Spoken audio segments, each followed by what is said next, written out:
नमस्कार दोस्तों, मैं आनंद सर आपका एक बार फिर से मैथमेटिका के YouTube चैनल पर स्वागत करता हूं। और आज की टॉपिक रेखा का द्वितीय भाग में स्वागत करता हूं। अगर आपने रेखा का प्रथम भाग नहीं देखा है तो अनिवार्य रूप से उसे देख लें, फिर इस दूसरे भाग में आए, आपको ज्यादा लुत्फ आएगा। पिछले भाग में एक ही की काम की चीज मैं दोहरा दूं जो आज मैं यूज में लूंगा, अगर तो लूंगा। वो क्या है कि कोई भी रेखा अगर एक्स अक्ष से, ऐसे आपने बताया, कोई भी स्ट्रेट लाइन, तो जरूर एक्स अक्ष से कोई ना कोई एंगल बना रहा होगा। इसे हम थीटा 1, थीटा 2 या थीटा 3 जो भी एंगल बनाएगा वो नाम दे सकते हैं। ठीक है। और अगर इस पर tan लगा दें इन एंगल्स के ऊपर, ठीक है, तो ये हमारा m कहलाता है, जिसे हम किस नाम से जानते हैं? प्रवणता। ये प्रवणता निकालने की एक विधि और भी है। पहली विधि ये है कि हमें एंगल पता हो। अगर बाई चांस एंगल ना पता हो तो ये भी सिखाया गया कि दो पॉइंट से होकर कितनी रेखा गुजरेगी, तो जवाब है सिर्फ एक। ये बचपन से पढ़ते आ रहे हैं।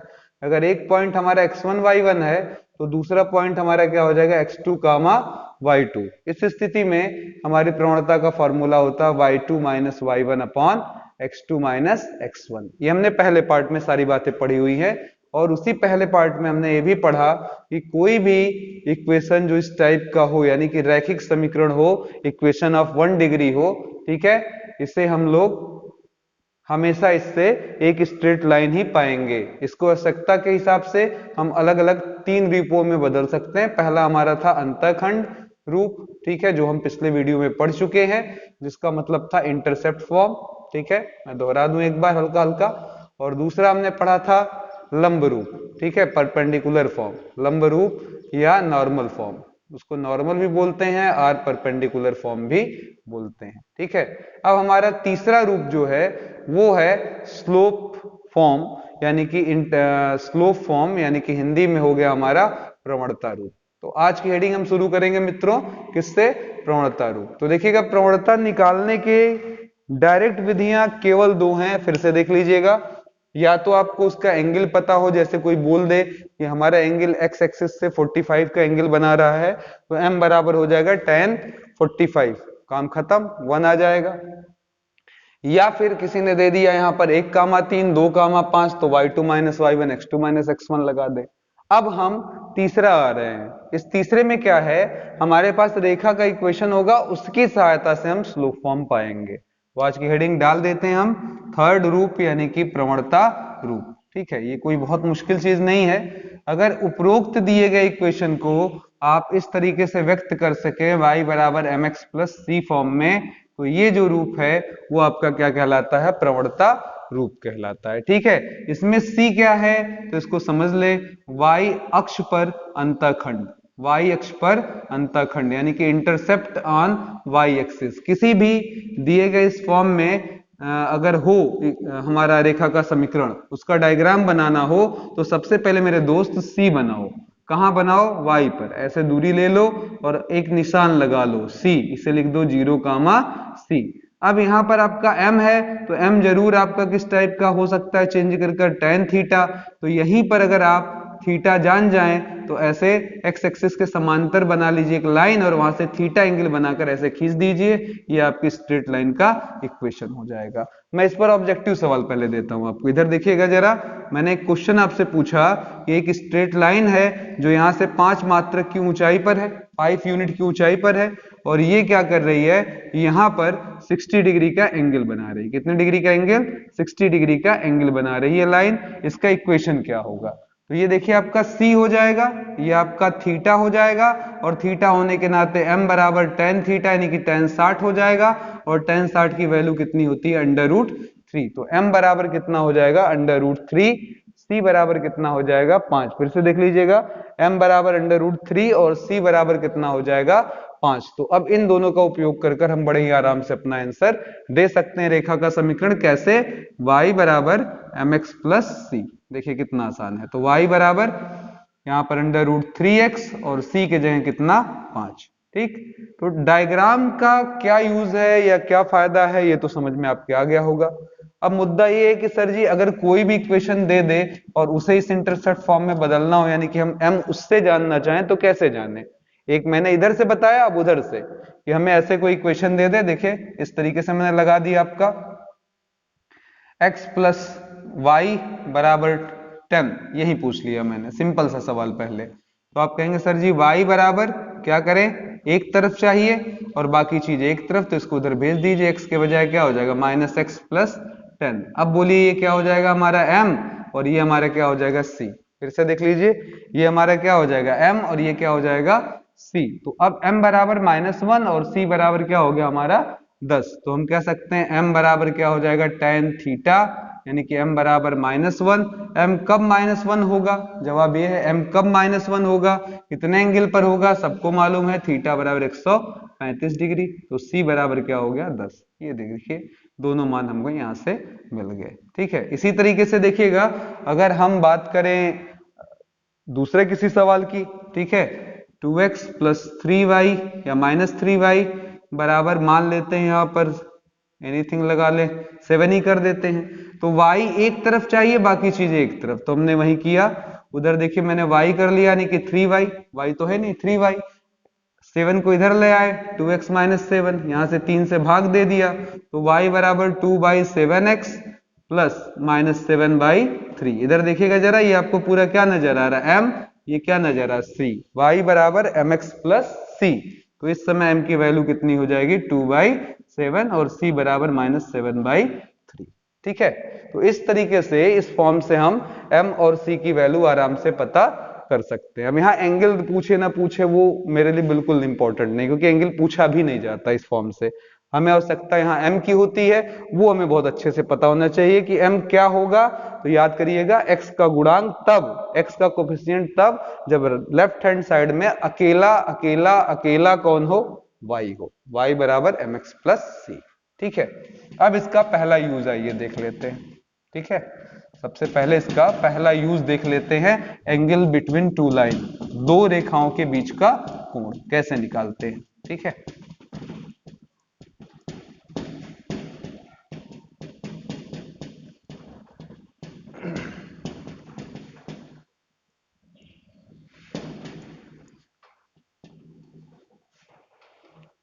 ये देखिए अगली चीज है हमारा, एक स्ट्रेट लाइन आई, एक स्ट्रेट लाइन दूसरी आई, इसका इक्वेशन है y बराबर m1x प्लस c1, इसका है y बराबर m2x प्लस c2। यह एंगल क्या बना लें, थीटा। तो अब हमें ये पूछा जाए कि रेखाओं के बीच का कोण यानी कि थीटा कैसे निकलेगा। तो रेखाओं के बीच का कोण, बीच का कोण कितना होगा, तो जवाब होगा सर tan थीटा। क्या होगा, tan थीटा बराबर क्या हो जाएगा m2 minus m1 upon 1 plus m1 m2। ये इसका फॉर्मूला होता है, यानी कि पहले रेखा की प्रवणता दूसरे रेखा की प्रवणता पता हो तो फॉर्मूला लगा दीजिए m2 minus m1 upon 1 plus m1 m2। इसका यूज कर आप आराम से आंसर पा जाएंगे। ठीक है, तो चलें समझे पहले इस पर। ठीक है, लेकिन समझने से पहले एक और स्पेशल कंडीशन देख लें। अगर ये दोनों रेखाएं ऐसे परपेंडिकुलर होती 90, बल्कि पहले ऐसे कर लेते हैं कि ये रेखा एक दूसरे के क्या होती, समांतर होती। जरा ध्यान दीजिएगा, केस 1 मैंने क्या बोला, दोनों रेखाएं एक दूसरे के क्या होती, ऐसे पैरेलल होती। तो आप थीटा कितना बताते, तो जवाब हुआ सर थीटा 0 बताते। तो यहाँ जब tan 0 रख देते, जब एंगल पतले से पता ही है तो रख लेते हैं। अब रख देने से क्या हो जाएगा जरा बताइएगा, tan 0 का मान क्या होता है, तो जवाब हुआ सर 0। जब इससे गुणा होगा इधर 0, m2 माइनस m1 बराबर 0, इसलिए m2 बराबर क्या आ जाएगा m1। अब ये हमारी कंडीशन मिल गई। ठीक है, यानी कि अगर दो रेखाएं समांतर हैं यानी कि पैरेलल हैं, तो रट लीजिए कि समांतर होने पर, ठीक है, समांतर होने पर उनका स्लोप जरूर से जरूर क्या होना चाहिए, बराबर। ये याद करना, स्टेप नहीं लगाना बैठकर, याद कर लीजिए अगर दो लोगों के स्लोप बराबर आ रहे हैं तो स्ट्रेट लाइंस आपस में क्या है, पैरेलल है। इसी प्रकार केस 2 की बात कर ले, एक रेखा है दूसरी रेखा है, एक दूसरे को कितने एंगल पर काट रही है, 90। तो यहां पर साफ दिख रहा है कि थीटा इक्वल टू 90 है। तो यहां पर हमने tan 90 लगा दिया, आगे लिख दिया m2 minus m1 upon 1 plus m1 m2। ठीक है, अब यहां पर बोलिएगा tan 90 की वैल्यू कितनी होती है, तो जवाब है सर इनफाइनाइट। और इनफाइनाइट को हम sin 90 बाई cos 90 भी तो लिख सकते हैं। फिर से देखिएगा, tan को क्या कहते हैं, sin 90 बाई cos 90। sin 90 का मतलब 1, cos 90 का मतलब 0। और अगर ये चीज हम रखकर देखें यहाँ पर, तो हमें क्या मिल जाने वाला है, क्या सर जी क्रॉस गुणा होगा, ये आ जाएगा 1 प्लस m1 m2 बराबर क्या हो जाएगा 0, तो m1 m2 बराबर कितना -1। ठीक है, ये भी कंडीशन मिल गई। तो कंडीशन 2 हो गए हमारे पास, m1 और m2 की वैल्यू आपस में क्या होगी बराबर, m1 गुणे m2 कितना होगा हमारे पास -1। ये दो हिसाब किताब मिल गए स्पेशल केस के लिए। इस पर सबसे ज्यादा सवाल हमारे सामने आगे चलकर आने वाले हैं। तो देखिएगा ये पूरा स्टेप मैंने मिटाया और केवल काम की बात लिख दिया। देखिएगा इतनी सारी चीजें आपको याद या स्टेप्स याद नहीं रखने, उसमें केवल काम की बात याद रखनी है कि अगर रेखाएं क्या हैं समांतर हैं, पैरेलल हैं, ठीक है, लाइंस आर पैरेलल, तो देन मतलब पक्का m1 बराबर क्या होगा m2। और अगर केस 2 मैंने बोला कि रेखाएं परपेंडिकुलर यानी कि लंबवत हैं, ठीक है, लंबवत हैं, तो उस कंडीशन में हमें जो कंडीशन मिलेगी उनके बीच में संबंध मिलेगा वो मिलेगा m1 गुणे m2 बराबर -1। ये लगाकर हम उनके बीच में संबंध ज्ञात कर सकते हैं। फिलहाल छोटा सा सवाल सवालों को समझने के लिए इधर देखिए जरा, 2x - 3y बराबर 5 तथा x - 2y बराबर 5 या x + 2y बराबर 5 के बीच का कोण क्या होगा, बीच का कोण क्या होगा, ये क्वेश्चन है। ठीक है, तो चलिए जरा पहला काम, पहली लाइन पकड़े और इसमें y को एक तरफ लाएंगे, बाकी चीजों को एक तरफ। तो बोलिए क्या हो जाएगा, 3y बराबर, वो उधर जाकर प्लस होगा, ये इधर आकर माइनस। मैं उल्टा लिख रहा हूं जानबूझकर ताकि y एक तरफ दिखाई दे अपने सिस्टम के हिसाब से। इसे हम नीचे भेज देंगे तो y बराबर हो जाएगा 2/3x प्लस -5/3। दिखा आपको, y बराबर ये पूरा m x प्लस c, ये टोटल में क्या नजर आए m, ये क्या नजर आए c, तो m1 बराबर कितना हो गया 2/3। m1 बराबर कितना 2/3। दूसरा इक्वेशन पकड़ा, x + 2y बराबर क्या है 5, तो 2y बराबर इसको उधर भेजा -x + 5, यानी कि y बराबर -1/2x + 5/2। अब आप देख सकते हैं यहां पर क्या मिल जाएगा हमको, m2 बराबर -1/2, m2 बराबर कितना -1/2 मिल जाएगा, m1 2/3 m2 -1/2 मिल जाएगा। कोई प्रॉब्लम, कोई दिक्कत? तो अब बताइए जरा क्या कर देना है। तो जवाब है सर दोनों के बीच का कोण निकालने का फॉर्मूला सिंपल है, m2 - m1 upon 1 + m1 m2 लगा दीजिए।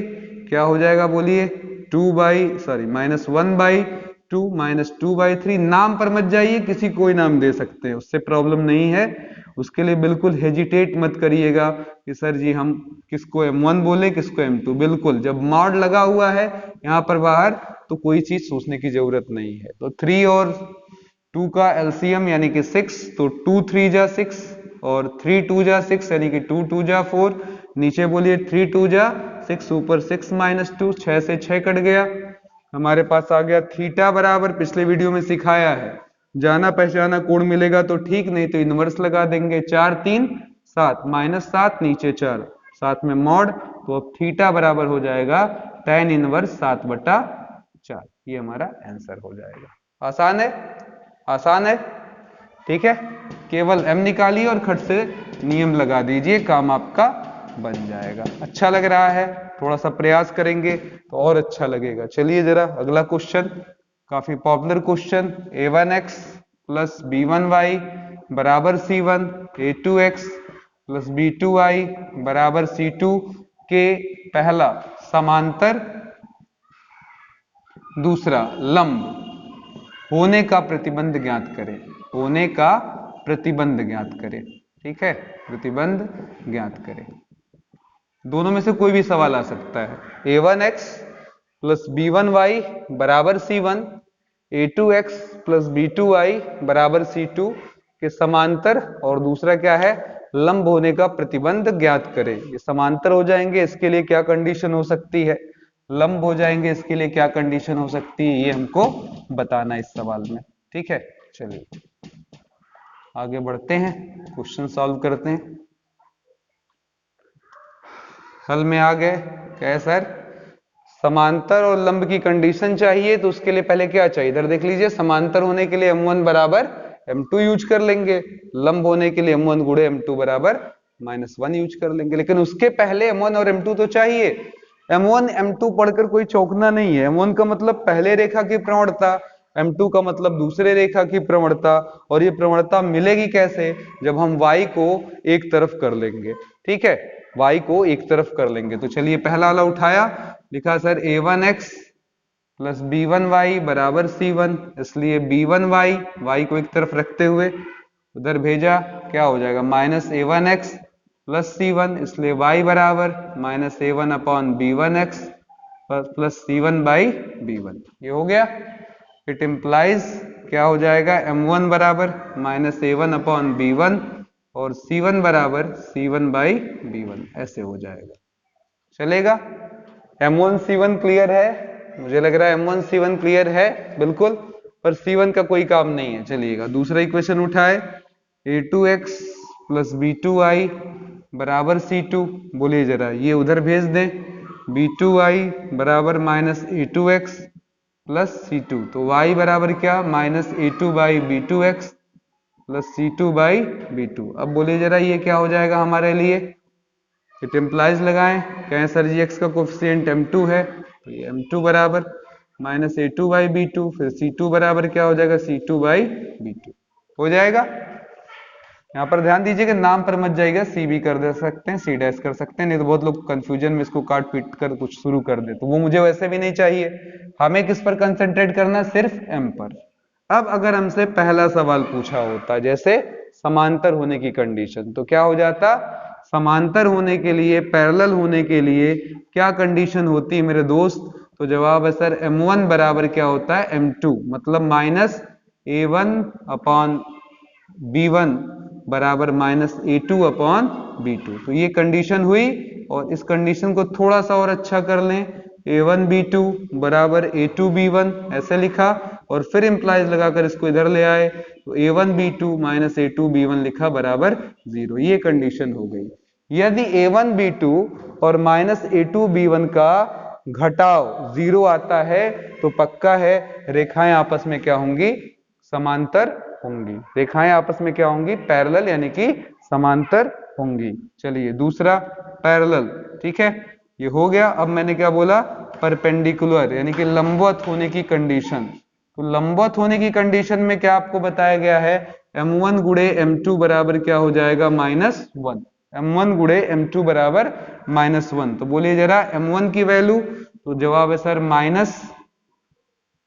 -a1 अपॉन b1, और m2 का मान कितना, -a2 अपॉन b2, और बराबर कितना, -1। ठीक है, माइनस माइनस प्लस क्या आ जाएगा, a1 a2 upon b1 b2 बराबर -1, क्रॉस गुड़ा a1 a2, ये माइनस आएगा, इधर ले आना, फिर प्लस हो जाएगा b1 b2 बराबर 0। तो इसकी कंडीशन मिल गई। चार ऑप्शन वहां दिए होंगे, उस एक ऑप्शन में भी होगा a1 a2 धन b1 b2 बराबर 0। ये हो जाएगा परपेंडिकुलर होने की कंडीशन। तो मैं समझ चुका हूं कि आप अच्छे से इस बात को समझ गए होंगे कि कैसे हम इस m का प्रयोग करके यहाँ पर फायदा उठा सकते हैं एंगल निकालने में, परपेंडिकुलर निकालने में, पैरेलल का कंडीशन जानने में। ये सारा हिसाब किताब हमारा रेखा का प्रवणता रूप यानी कि स्लोप फॉर्म बना देता है। ठीक है, तो अब हम जो हेडिंग चलेंगे वो ही मैक्सिमम टाइम हमारा इस चैप्टर की हेडिंग है, और उसको हम काफी देर तक पढ़ेंगे। जितनी चीजें अभी तक हमने पढ़ी है पीछे, उसमें से बहुत सारी चीजें हम उठा लाते हैं, आपके सामने लिख देते हैं, ताकि आपको कोई दिक्कत ना हो। सबसे पहले ध्यान से देखिएगा, आपने m निकालना सीखा है, ये दो तरीके से निकाला जा सकता है, tan थीटा या y2 minus y1 upon x2 minus x1। ये कब यूज करना है, जब हमको एंगल दिया हो कि हमारी स्ट्रेट लाइन कितना एंगल बना रही है। ये कब यूज करना है, जब आपको इस पर स्थित दो पॉइंट आपको दिए हो, x1 y1 और x2 y2। ठीक है, अभी अभी आपने पढ़ लिया प्रवणता रूप, किसी भी रेखा को आप इस रूप में लिख सकते हैं, चलेगा। फिर आपने अभी अभी ये भी पढ़ लिया कि दो लाइंस अगर हमारे पास हैं, y बराबर m1x प्लस c1, y बराबर m2x प्लस c2, ये आपस में पैरेलल, समांतर कब, जब m1 बराबर m2। दूसरा परपेंडिकुलर, जब m1 गुणे m2 बराबर -1। तो इतनी चीजें एकदम हमारे दिमाग में होनी चाहिए, ठीक है। अब वो महत्वपूर्ण फॉर्मूला जिस पर लगातार हम क्वेश्चंस लगाएंगे, और मैं बहुत ज्यादा नहीं करूंगा, मैं कम ही क्वेश्चंस में सबको मर्ज करने की कोशिश करूंगा कि मुझे हर केस समझ में आ जाए, ठीक है। चलिए आइए देखते हैं। किसी भी x1 y1, मान लीजिए ऐसे एक स्ट्रेट लाइन है, ठीक है, और वो किसी पॉइंट x1 y1 से होकर गया ऐसे, ठीक है। तो इस रेखा का समीकरण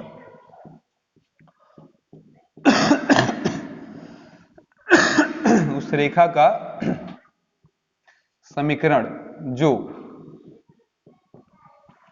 x1 कामा y1 से होकर जाए, ठीक है, होकर जाए। जो हाई स्कूल से पास आउट स्टूडेंट हैं उन्हें ये वीडियो कम से कम दो बार फर्स्ट पार्ट और सेकंड पार्ट देखना चाहिए, पहले केवल देखना चाहिए लगाने के बजाय। जब वो इसको दो बार देखेंगे तो उन्हें एकदम से अच्छे से समझ में आ जाएगा, और जो थोड़ा सा मजे हुए खिलाड़ी हैं उनको तो मजा आ रहा होगा, ये मैं श्योर बोल सकता हूं।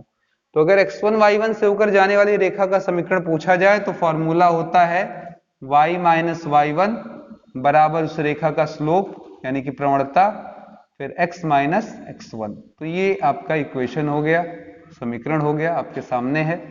y माइनस y1 बराबर m x माइनस x1। फिर से देख लीजिएगा, y माइनस y1 बराबर m x माइनस x1, ठीक है। ये आपका फॉर्मूला है जिसमें x1 y1 वो पॉइंट है जहां से कोई रेखा होकर जा रही है। तो चलें तैयारी करें। अब बोलिए जरा, क्वेश्चन लीजिए और बताइए आंसर। मैंने बोला 1 3 से होकर जाने वाली, इधर देखिए, होकर जाने वाली रेखा का समीकरण, जाने वाली से होकर जाने वाली रेखा का समीकरण। अब एक एक क्वेश्चन आप बताइए जरा, इस सवाल को ऊपर से पढ़ते रहिएगा और मेरे एक एक सवाल का सामना करते रहिएगा। तो यहां से देखिए, इतना पढ़ते ही मैंने एक काम कर लिया, ऊपर क्या लिख लिया, इसके सिर के ऊपर क्या लिख लिया, x1 और y1। रेखा पर स्थित पहला बिंदु क्या क्या लिया जाएगा, x1 और y1, और रेखा पर स्थित दूसरा बिंदु का नाम दिया जाएगा x2 कामा y2। तो क्वेश्चन है x1 y1 यानी कि 1 3 से होकर जाने वाली रेखा का समीकरण क्या होगा, ठीक है, जबकि रेखा x अक्ष से, ठीक है, 60 डिग्री का कोण बनाए, ठीक है। चलिए अब आप तैयारी करिए कैसे इसको लगाएंगे। मुश्किल बिल्कुल नहीं है, एक ही फॉर्मूला है, पूरे चैप्टर में ही फॉर्मूला यूज करेंगे, जरा भी इधर उधर नहीं भागेंगे, बस आप साइलेंट होकर एक बार देखते रहिए। तो हल में आए, कहे सर जी यहाँ पर थीटा बराबर क्या हो जाएगा, हमारा एंगल दिया है 60, x1 y1 दिया, अच्छा ठीक है, थीटा जब दे दिया तो यही इंप्लाइज लगाइए। कहिए सर जी जब एंगल पता हो तो m निकालने का सबसे अच्छा तरीका है tan थीटा, और सबसे क्या एक के तरीका है, आगे कुछ है ही नहीं, 2 पॉइंट होता तो ये यूज करते, केवल एंगल है तो इसलिए tan 60 जो कि √3 आ गया। फिर क्या है सर जी, x1 y1 की बात कर लें तो कितने के बराबर है, 1 कामा 3, 1 कामा 3, चलेगा सर, कोई प्रॉब्लम नहीं है। अब चलिए कहें सर जी रेखा का समीकरण, रेखा का समीकरण क्या हो जाएगा, कहेंगे सर y माइनस y1 बराबर m x माइनस x1, ठीक है। तो बोलिए जरा y माइनस y1, y1 के जगह कितना 3, फिर x माइनस x1, x1 के जगह कितना 1, और प्रवणता की जगह √3। तो इक्वेशन बना y माइनस 3 बराबर √3x माइनस √3। अब जैसे भी आप लिखना चाहें वो आपकी इच्छा है, इसको इधर लाकर उसको उधर लाकर, जैसे भी आपको अच्छा लगे। तो √3x माइनस वाई, इसको इधर ले आए तो √3 माइनस 3 y, आपका ये हो गया रेखा का समीकरण। समझ में आ गया। चलिए जरा इसी पैटर्न पर देखिए अगला लगाएंगे, जबकि ये हो गया पहला, समझ में आ गया, रेखा ने x अक्ष से कोण बनाया कुछ भी 60, तो हमने m पता कर लिया, x1 y1 है ये है, हमें m चाहिए x1 y1। फिर से दिमाग में फीड कर लें, हमें किसी भी सवाल को सॉल्व करने के लिए केवल 2 चीज चाहिए, x1 y1 और m, ठीक है। अभी जितना पढ़े हैं बस उतना ही यूज करना है हमको, बार बार देखिए पूरा यूज होगा और आपको बहुत ही आराम से समझ में आता चला जाएगा। चलिए दूसरा सवाल मैंने लिखा, सेकंड क्वेश्चन, ठीक है, से वाली रेखा का समीकरण जो आगे यहां बढ़ा दिया मैंने, 2 कामा -4 से भी होकर जाए, ठीक है, 1 मिनट, 2 कामा, ठीक है, 5 से होकर जाए, -5 से होकर होकर जाए। ठीक है, चलिए अब की बार बताइए जरा क्या हो जाएगा आपका। तो कहेंगे सर जी अब देखिएगा इस बार क्या हो गया, हमारे पास एक पॉइंट पहले से है x1 y1 जो कि कितना है 1 कामा 3। दूसरा पॉइंट हमारे पास है x2 कामा y2 कितने के बराबर है 2 कामा -5। ठीक है, तो x1 y1 तो हमें चाहिए ही चाहिए इस फॉर्मूले के लिए, सही है। ठीक है, अब यहाँ पर सर जी m भी तो चाहिए, पर यहाँ एंगल तो नहीं दिया। देखिए इस बार एंगल आपके पास नहीं है, तो इट एम्प्लाइज m कैसे निकलेगा। तो कहेंगे सर जी m के दो तरीके, एंगल दिया होता तो बढ़िया, नहीं दिया है तो दूसरा तरीका कौन सा, y2 minus y1 upon x2 minus x1। y2 की वैल्यू इस समय कितने के बराबर है देख सकते हैं, y1 की वैल्यू कितने के बराबर है देख सकते हैं। तो कहेंगे सर जी -5 में से 3 निकाल दिया, फिर नीचे x2 माइनस x1 मतलब 2 माइनस 1 5 3 8 और यहाँ 1 यानी कि -8/1 आ गया। ठीक है, अब बोलिए जरा रेखा का समीकरण क्या हो जाएगा, बोलिए रेखा का समीकरण। कितना आसान था, देख रहे हैं, केवल एक m पता चल गया, काम खत्म। y माइनस y1 बराबर m x माइनस x1। तो y माइनस y1 का मतलब हो गया आपका 3, x1 का मतलब 1 और m की वैल्यू अभी भी निकाला -8। तो y माइनस 3 बराबर -8x धन 8। चलिए इसको इधर उसको उधर, तो 8x प्लस वाई और 8 3 11। तो इक्वेशन हमारा आ गया 8x प्लस वाई बराबर कितना 11। आसान है। चलिए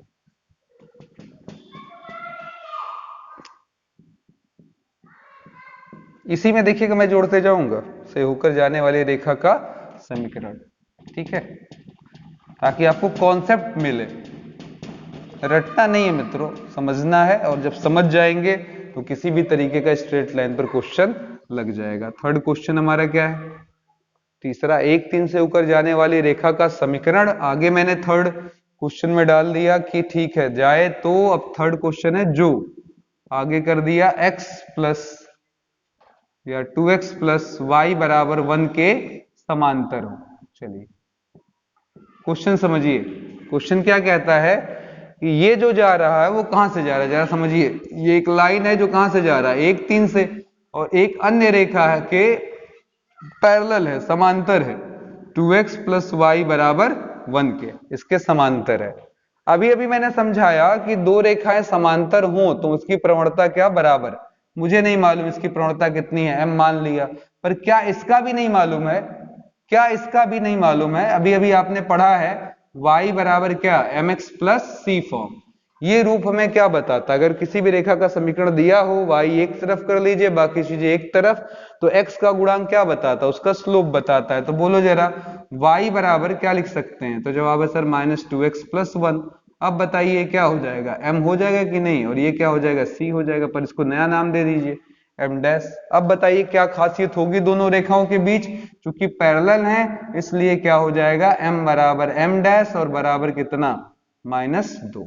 m की प्रवणता m डैश के बराबर होगी और कितने के बराबर होगी -2 के बराबर होगी। कोई मुश्किल काम, फिर से देख लीजिए m बराबर m डैश बराबर कितना -2, दोनों की प्रवणता आपस में बराबर हो गई। अब बताइए जरा इस रेखा का समीकरण। ठीक है, रेखा का समीकरण मेन बजाया था मुझे केवल यहीं भर, क्योंकि x1 y1 तो हमको ऑलरेडी मालूम ही है। ठीक है, तो रेखा का समीकरण क्या हो जाएगा, अब तो जवाब हो जाएगा sir y minus y1, y1 की वैल्यू 3, x माइनस x1 जिसकी वैल्यू 1, और यहाँ m यूज करते हैं और m के जगह क्या आ रहा है इस कंडीशन के हिसाब से जैसा हमको दिया था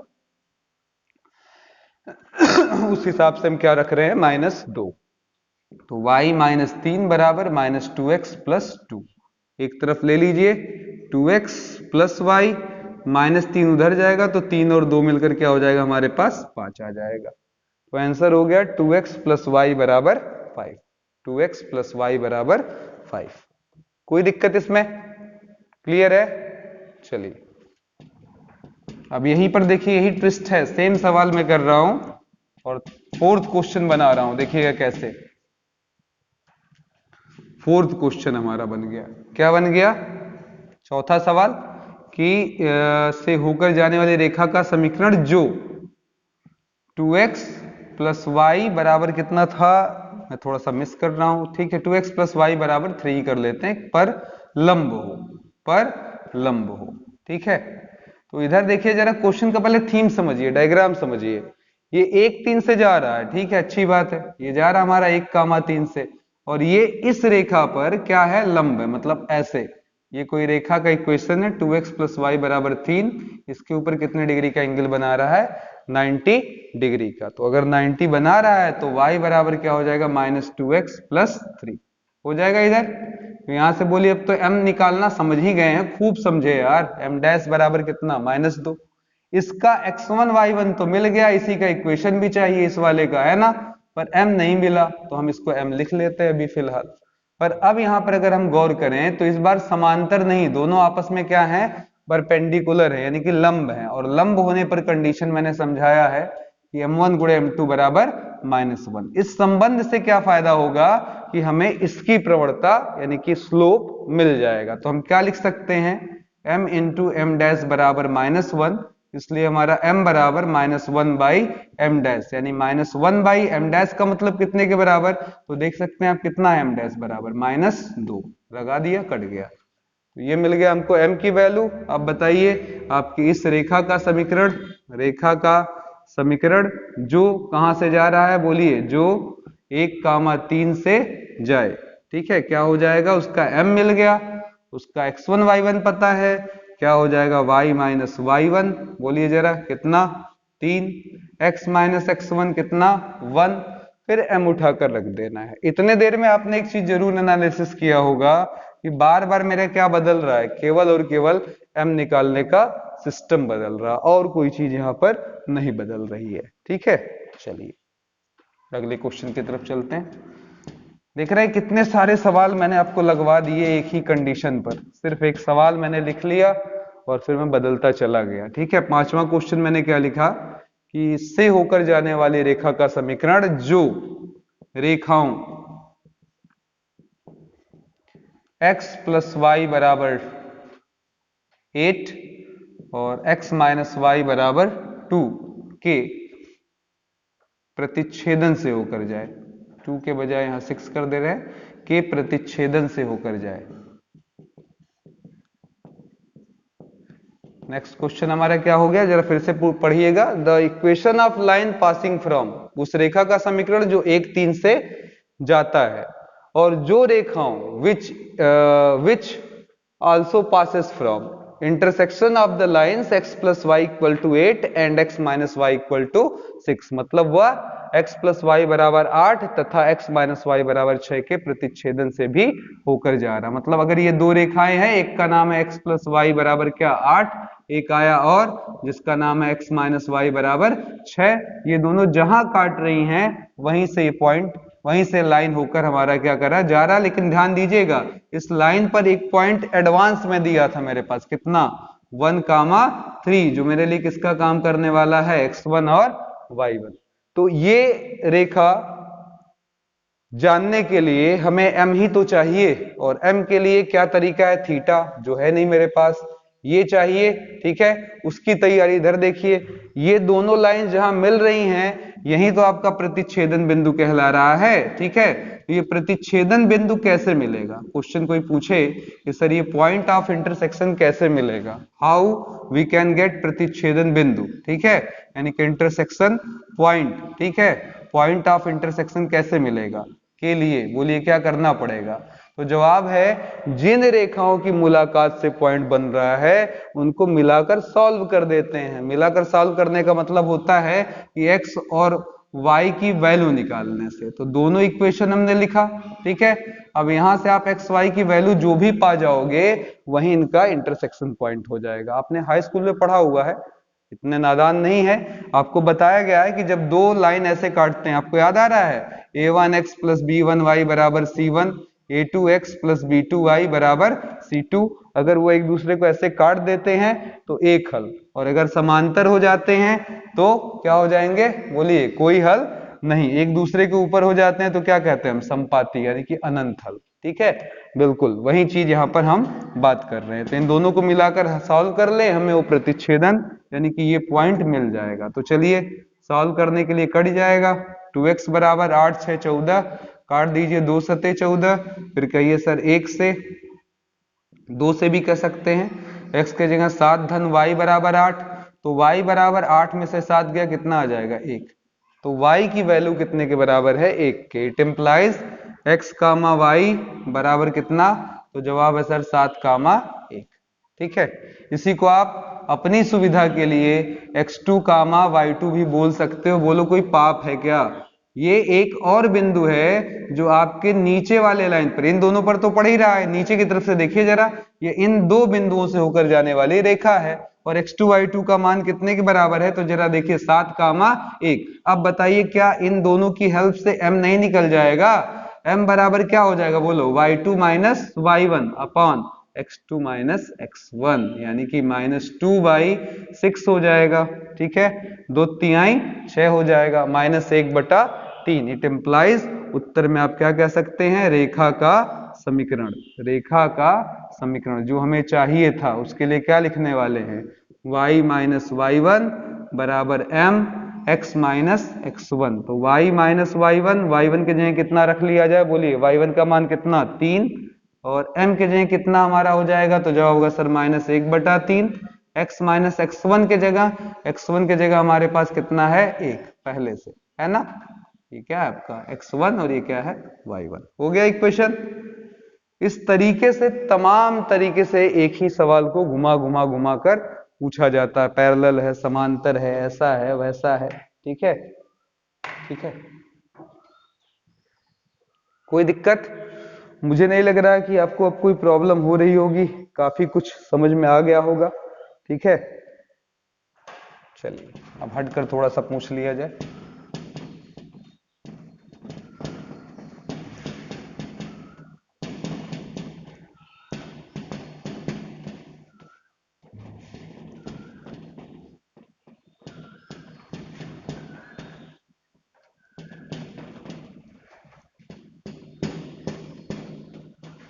एक हेडिंग और है, उसे भी हम समझ लें।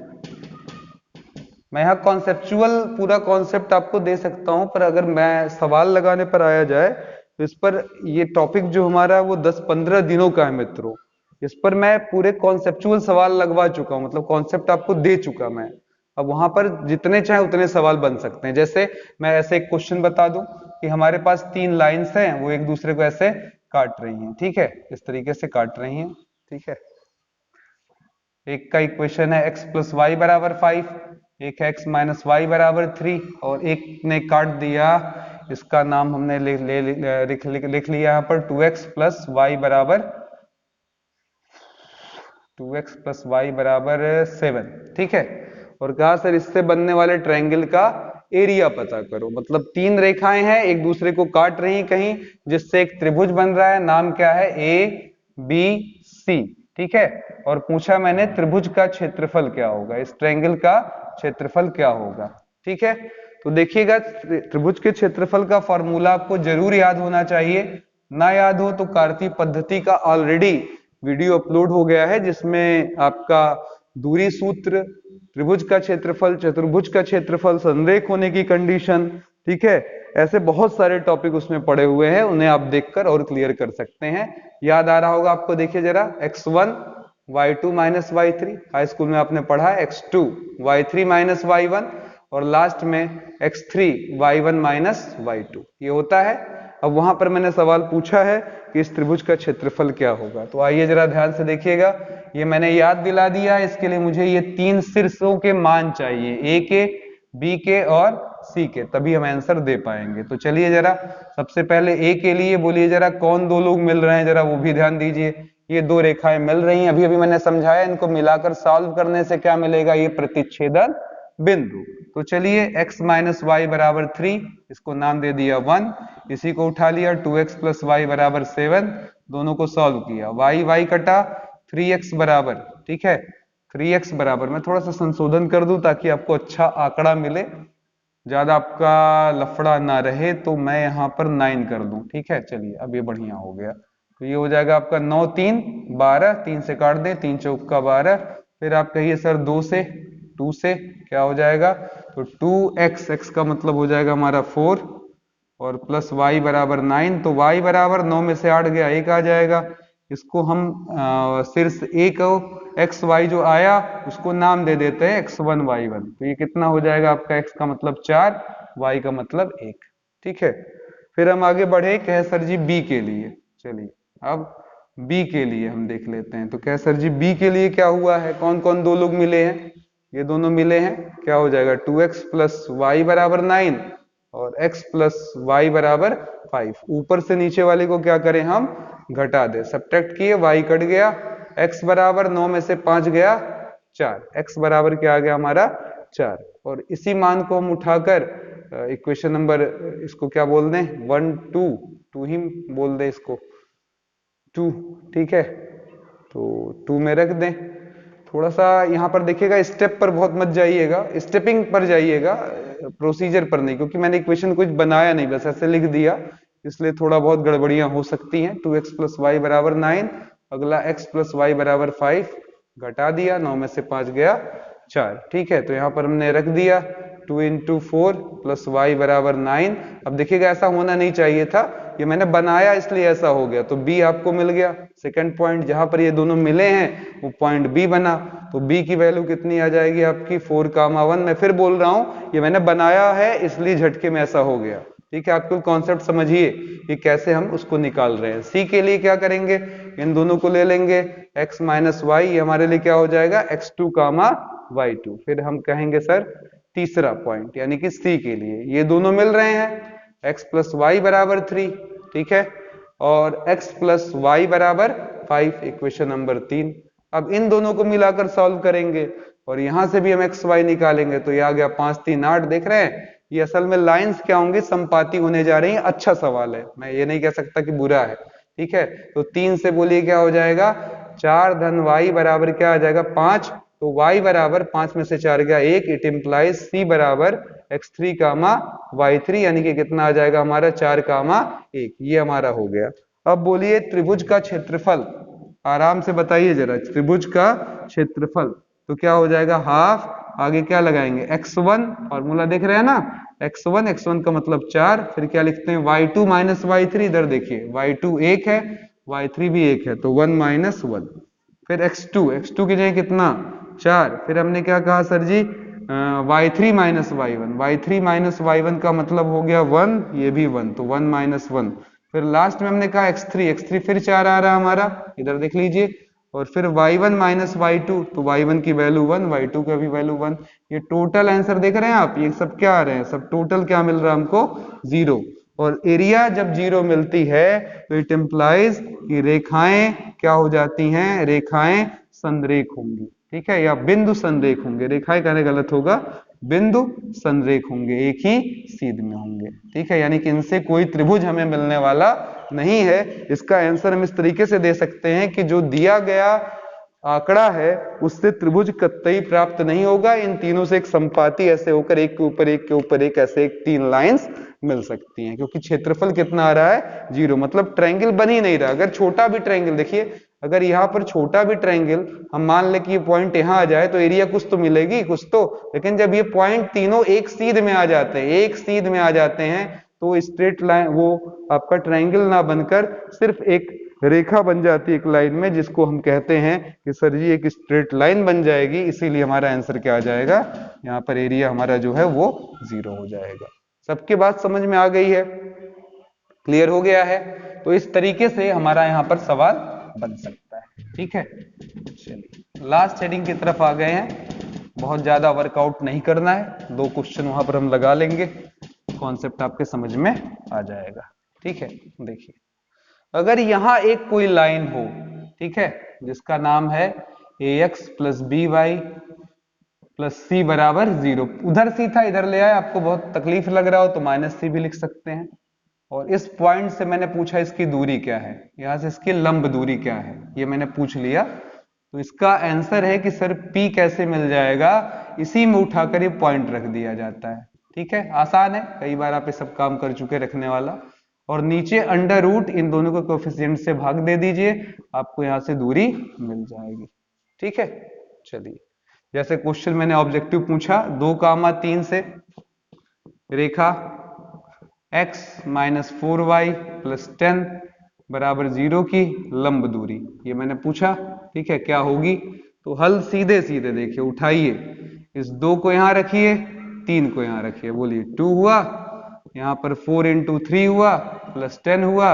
अब कोफिशिएंट बताइए कितना है, 1 और -4, तो नीचे क्या लगा देंगे, अंडर रूट लगाकर 1 का स्क्वायर धन -4 का स्क्वायर, तो 10 2, ये देखिए p हो गया, 10 2 12, 12 में से 12 गया, आंसर आ रहा है 0 बटा कुछ, यानी कि जो भी है 0। इसका मतलब समझ रहे हैं, इट इम्प्लाइज उस पॉइंट से इस रेखा की कोई दूरी नहीं है, यानी कि श्योर है ये पॉइंट उस रेखा पर पड़ेगा। आप रख कर देख सकते हैं, 2 4 3 12, 0 आ रहा है, संतुष्ट हो रहा है, इट इम्प्लाइज बिंदु रेखा पर है। बिंदु किस पर है? रेखा पर है, बिंदु रेखा पर स्थित है। ठीक है, चलिए एक और क्वेश्चन लगाते हैं ताकि और क्लियर हो जाए। 1, -2 से रेखा 4x - y + 3 बराबर 0 की, या उधर लगा देते हैं बराबर 3 की लंब दूरी। ठीक है, तो देखिएगा लंब दूरी के लिए एक बात अनिवार्य है कि हमारा इक्वेशन जो समीकरण दिया है रेखा का, उसका हर सदस्य एक तरफ हो, तो इसको इधर ले आना पड़ेगा। यानी कि हल में देखिए मैं क्या बोलूंगा, 1, -2 से रेखा, आगे क्या बोल दिए, 4x - y - 3 बराबर 0 की लंब दूरी। ठीक है, लंब दूरी क्या हो जाएगी, तो जवाब होगा सर x के जगह 1 रखिए, ठीक है, रख दिया, y के जगह -2 रखिए, बगल में -3, नीचे अंडर रूट लगाइए, x के पीछे 4 है तो 4 का वर्ग, y के पीछे -1 है तो -1 का वर्ग, और यहाँ मॉड लगा दीजिए, p की वैल्यू मिल जाएगी। तो 4 आया, 4 2 6 आया, 6 में से 3 गया, 3 आया, नीचे अंडर रूट 17 आ गया, ये हमारा आंसर हो गया। ठीक है, कोई दिक्कत?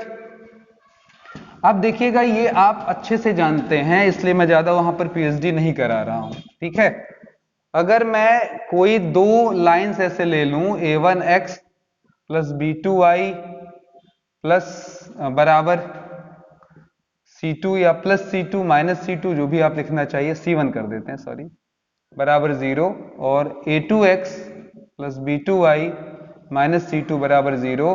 तो हाई स्कूल में आपने पढ़ा है कि a1/a2 बराबर b1/b2 बराबर c1/c2 हो जाए तो जरूर रेखाएं क्या होंगी, समांतर। यहां भी आप पढ़ चुके हैं, यहां की कंडीशन, यहां वाली कंडीशन ये कि m1 बराबर क्या होता है, m2।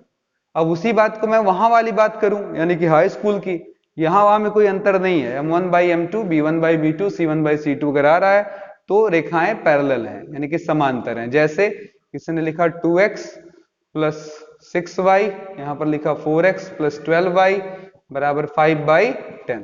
ठीक है, तो आप देख सकते हैं 2 बटा क्या लिया, 4, 6 बटा 12, 5 बटा 10, अभी काटने पर अनुपात क्या आ जाएगा, बराबर। ठीक है, अब ऐसे सवालों में हमें कई बार पूछता है कि रेखाएं चूंकि समांतर होंगी ऐसे, ठीक है, इस तरीके से, तो इनके बीच की दूरी क्या होगी, ध्यान दीजिएगा, 2 रेखाएं एक दूसरे के क्या है, समांतर, तो इनके बीच की दूरी क्या होगी, तो इनकी दूरी हम मूल बिंदु से निकाल लेते हैं, यहां से निकाल लेंगे, इसे बोलेंगे P1, इसे बोलेंगे P2। तो दूरी उनके बीच की कितनी हो गई, तो कहेंगे सर जी P2 में से P1 क्या करिए, निकाल दीजिए, इस पूरे P2 में से ये P1 क्या करिए, निकाल दीजिए, दोनों के बीच की दूरी आ जाएगी, तो इसे हम लोग P2 - P1 लिखते हैं। जैसे यही सवाल ले लीजिए जो आपके सामने है।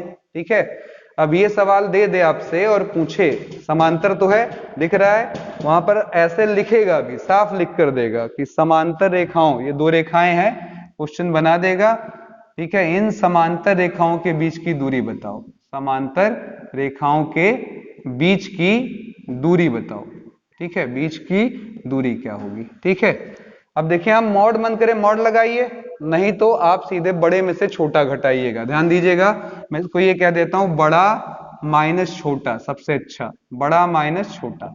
अब देखिएगा, यहां पर पॉइंट नहीं दिया, 2 रेखाएं दे दिया और कहता है इनके बीच की दूरी बताओ, तो आप क्या करेंगे, समांतर हैं तो इनका भी मूल बिंदु से दूरी, पहले की भी और दूसरे की भी, एक ही जगह से दोनों की दूरी पता कर बड़े में से छोटा घटा दीजिए। तो क्या कहेंगे भैया, 0, 0 से 2x + 6y - 5 बराबर 0 की लंब दूरी। अब बोलिए जरा क्या हो जाएगा, तो कहेंगे सर जी x के जगह 0, y के जगह 0, -5 नीचे अंडर रूट में 2 का स्क्वायर और 6 का स्क्वायर। सही है, कितना आ जाएगा आपका, इसको हटा दीजिएगा, मॉड यहाँ पर यूज इस वाले केस में मत करिएगा जब दूरी दो रेखाओं के बीच में निकाल रहे हो। -5 बटा 24 और 4 सॉरी 36 और 4 क्या हो जाएगा 40। ठीक है, चलिए दूसरे वाले केस में 0 0 से 4x प्लस 12y माइनस 10 इसको इधर ले आए बराबर 0 की लंब दूरी। अब बताइए कितना हो जाएगा, तो x के जगह क्या आ जाएगा 0, y के जगह 0, 10 ही है नीचे अंडर रूट 4 का स्क्वायर और 12 का स्क्वायर। 12 का स्क्वायर मेरे हिसाब से 144 और 4 का स्क्वायर 16 तो 160 आ जाएगा। ठीक है, 160 को आप लिख सकते हैं 40 गुणे 4, 4 चौका 16, तो ये 4 बाहर -10 बटा अंडर रूट 40 यहाँ रहेगा और ये 4 का अंडर रूट क्या आ जाएगा 2, तो 2 पंजे 10, -5 बटा अंडर रूट 40। अब बताइएगा जरा P1 माइनस P2 करना था, दोनों के बीच की दूरी, दोनों के बीच की दूरी अगर किसी ने पूछा इतना, तो P1 माइनस P2 या P2 माइनस P1, बड़ा कौन छोटा कौन, बड़े में से छोटा, लेकिन देखा ये तो सर दोनों के अंक बराबर आ रहे हैं तो किसी में से किसी को घटा दिया जाए। ठीक है, तो ये आ जाएगा कितना 0। इसका मतलब ये दोनों रेखाएं क्या होंगी समपाती। इस क्वेश्चन के लिए दोनों रेखाएं क्या हैं समपाती, एक के ऊपर एक चढ़ी हुई हैं, उनके बीच में कोई दूरी नहीं है। क्लियर हो गया, उम्मीद करता हूं ये सेक्शन आपके समझ में आ गया होगा, कोई दिक्कत नहीं होगी। कॉन्सेप्चुअली तरीके से मैंने सारे क्वेश्चंस लगभग लगवाए हैं, नहीं तो इस पर सवाल बना बना कर लगाए जाएं तो बड़े आराम से ये मैंने बोला जैसा कि 8-10 दिन का चैप्टर है सरल रेखा। ठीक है, वैसे ऐसा है भी है, एक हफ्ते तक हम लोग सामान्य क्लासेस में अपने पढ़ाते हैं जो पॉलिटेक्निक की क्लासेस होती हैं, पर जितना मैंने आपको बताया अगर आपने उसको ईमानदारी से मेरे दोस्तों पढ़ा, रिवाइज किया, कई बार देख लिया उन वीडियोस को, तो 100% है कि आपको ये टॉपिक समझ में आने लगेगी, लगाने लगेंगे। लेकिन एटलीस्ट अगर आप फ्रेशर हैं, आपने पहले रेखा नहीं पढ़ी है, तो आपसे बहुत सारी रिक्वेस्ट है कि 2 बार इस वीडियो को पहले चुप मारकर दोनों पार्ट 1 पार्ट 2 देखिए और फिर इसको अपने से लगाना शुरू करिए, बड़े आराम से आपको सारी चीजें समझ में आ जाएंगी। ठीक है, और बाकी ये टॉपिक्स कुछ ऐसे हैं जो प्रैक्टिस मांगते हैं, इसलिए मैं ये गारंटी नहीं दूंगा कि अगर आप प्रैक्टिस नहीं करेंगे तो इस एक चैप्टर के लिए केवल मैं कह सकता हूं पूरे अपने पॉलिटेक्निक के सिलेबस में या वनडे एग्जाम के सिलेबस में कि अगर आप डेप्थ तक सीखना चाहते हैं तो इसमें आपकी मेहनत बहुत जरूरी है, मेरी नहीं तो जनरली मेरी जितनी वीडियोस हैं उसमें जो कुछ मैं बता दूंगा उससे ज्यादा आपको बहुत ज्यादा ऊपर नीचे नहीं भागना है, उसी में सब कुछ आ जाता है। पर ये चूंकि मैंने बोला 10 दिन का है और अगर मैं इसमें 10 पार्ट बनाकर आपको एक्सप्रेस करूं, खूब सारे सवाल तब और ज्यादा बढ़ जाएंगे, तो जरूर आपको फिर ये चीजें एनालिसिस में आने लगेंगी। लेकिन 10 वीडियो एक ही टॉपिक पर इस तरीके से रेखा 1, रेखा 2, रेखा 3 ऐसे कर बना पाना पॉसिबल नहीं है। फिर भी मैंने 4 वीडियो की लगभग जगह लेकर ये आप तक पहुंचाया। कैसे? पार्ट 1 भी आपका 1 घंटा कुछ मिनट का है और पार्ट 2 1 घंटा क्या बल्कि 1.5 घंटे के आसपास मेरे हिसाब से जा रहा होगा। तो इस तरीके से मैंने आप तक पहुंचाया है ये, क्योंकि आधे घंटे की क्लास अगर देखी जाए नॉन स्टॉप जैसे मैं बोलता हूं तो उस हिसाब से ये 5 वीडियो के बराबर है। धन्यवाद, देखते रहिए, कोई दिक्कत हो कमेंट करते रहिए, मैं हमेशा हर समय तैयार हूं आपकी हेल्प के लिए। ठीक है, तो निश्चिंत होकर आप कमेंट बॉक्स में कमेंट करें, जहां तक पॉसिबल होगा आपकी हेल्प की जाएगी। तो इस उम्मीद के साथ कि आपके कमेंट्स आते रहेंगे और आप हमारे पसीने की कदर करते रहेंगे। धन्यवाद मित्रों, ऐसे ही बने रहें।